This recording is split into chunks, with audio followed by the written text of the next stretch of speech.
السلام علیکم ورحمۃ اللہ وبرکاتہ نحمده ونصلی علی رسولہ الکریم اما بعد۔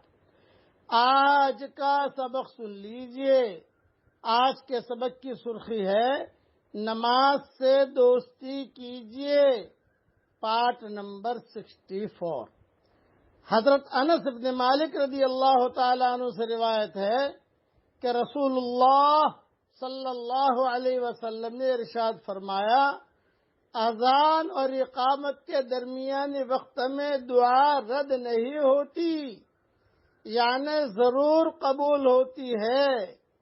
صحابہ کرام رضوان اللہ علیہم اجمعین نے عرض کیا، یا رسول اللہ صلی اللہ علیہ وسلم، ہم کیا دعا مانگیں؟ تو حضرت رسول اللہ صلی اللہ علیہ وسلم نے ارشاد فرمایا، اللہ تعالی سے دنیا اور آخرت کی عافیت مانگا کرو۔ یہ حدیث ترمذی میں ہے۔ یعنی اذان اور اقامت کے درمیان بیٹھے بیٹھے گپ شپ کر رہے، باتیں کر رہے، یہ نہیں۔ صلی اللہ العافیہ، اللہ تعالیٰ سے عافیت مانگو۔ رسول اللہ صلی اللہ علیہ وسلم نے یہ دعا امت کو تلقین کی ہے اور یہ سبق دیا ہے۔ دوسری حدیث سنیے، حضرت جابر رضی اللہ تعالیٰ عنہ سے روایت ہے کہ رسول اللہ صلی اللہ علیہ وسلم نے ارشاد فرمایا، جب نماز کے لیے اقامت کہی جاتی ہے تو آسمان کے دروازے کھول دیے جاتے ہیں اور دعا قبول کی جاتی ہے۔ یہ حدیث مسند احمد میں ہے، اور پہلے جو حدیث میں نے بیان کی وہ ترمذی میں ہے۔ اس لیے ان حدیثوں کا بہت ہی خیال رکھیے کہ یہ وقت دعا کی قبولیت کا ہوتا ہے۔ بعض جگہ پر سفروں میں ہم نے یہ دیکھا کہ اذان اور اقامت کے درمیان گپ شپ لوگ بہت کرتے ہیں، باہر کھڑے ہوئے ہیں۔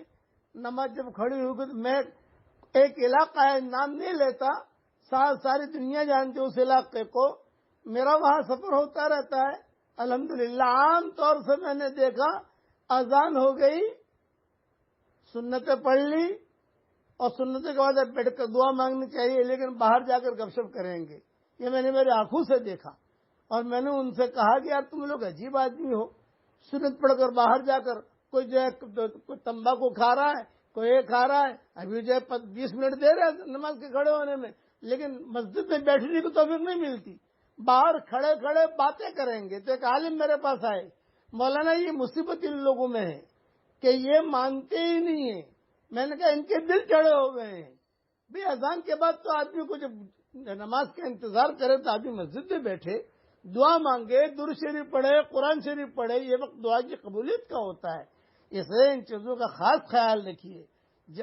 جس علاقے میں یہ گڑبڑ ہے وہ بھی سبق سن رہے ہیں، انہیں معلوم ہے کہ مولانا میں ہمارے علاقے کے بارے میں کہہ رہا، پورا علاقہ ہے، اور پورے علاقے میں بیماری میں بارہا دیکھ چکا ہوں، ایک مرتبہ نہیں، بارہا، کہ باہر کھڑے کھڑے باتیں کریں گے سب۔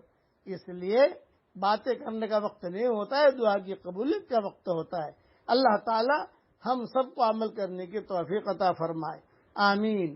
وآخر دعوانا ان الحمدللہ رب العالمین۔